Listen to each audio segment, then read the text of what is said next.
Hello all, big pass ஒரு task கொடுத்துருக்காங்க. இப்போ ஃபினாலே கண்டஸ்டன்ஸ்லாம் வந்து கன்ஃபெஷன் ரூமில் கூப்பிட்டு வீட்டுக்குள்ளே ஒருத்தர் வரப்போகிறாங்க. அவங்க ஸ்டோர் ரூமில் இருக்காங்க. அந்த பர்சனை நீங்கள் வந்து ஒழிச்சு வைக்கணும், யாருக்குமே தெரியக்கூடாது. ஆல்ரெடி வீட்டுக்குள்ளே இருக்கிற கண்டஸ்டன்ஸ்க்கு தெரியாமல் இந்த 6 பேரும் ஸ்டோர் ரூமில் இருக்கிற கண்டஸ்டண்ட்டை வந்து ஒழிச்சு வைக்கணும். யார் ஸ்டோர் ரூமில் இருக்காங்க அப்படின்னு பார்த்தீங்கன்னா கெமி தான் வந்திருக்காங்க.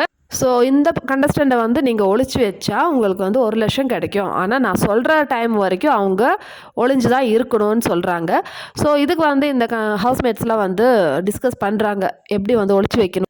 ஆனால் இந்த டாஸ்க் வந்து போன பிக் பாஸ் சீசன் மலையாளத்திலே வந்துடுச்சுங்க. 7th சீசனில் இப்போ முடிஞ்சது இல்லையா, இதில் வந்து இதே மாதிரி ஒரு டாஸ்க் வந்து முடிஞ்சிச்சு. அதில் செம்ம இன்ட்ரெஸ்டிங்காக பண்ணியிருப்பாங்க. இதுலையாவது 6 பேரை கூப்பிட்டு சொல்லியிருக்காங்க. அதில் வந்து எப்படின்னா ஒருத்தர் இல்லை 2 பேர்கிட்ட சொல்லியிருக்காங்க. 2 பேர் சேர்ந்து அந்த வீட்டில் இருக்கிற எல்லாரையும் ஏமாற்றி அந்த கண்டஸ்டண்ட்டை ரொம்ப நேரம் வந்து வாஷ்ரூம் ஏரியாவில் ஒழிச்சு வச்சுருந்தாங்க. அது மணி பாக்ஸ் டாஸ்க் இல்லை, ஜஸ்ட் லைக் தட் ஒரு சீக்கிரம் டாஸ்க் மாதிரி கொடுத்துருந்தாங்க. ஸோ அது பார்க்குறதுக்கு இன்ட்ரெஸ்டிங்காக இருந்தது. ஸோ இது ஃபன்னாக எடுத்துன்னு போங்கன்னு சொல்லிட்டு பிக் பாஸ் சொல்லியிருக்காங்க. ஸோ இந்த 6 பேரும் வந்து எப்படி பிளான் பண்ணலாம், தலை ரூமில் ஒழிச்சு வைக்கலாமான்னு சொல்லிட்டு பிளான் பண்ணிகிட்ருக்காங்க.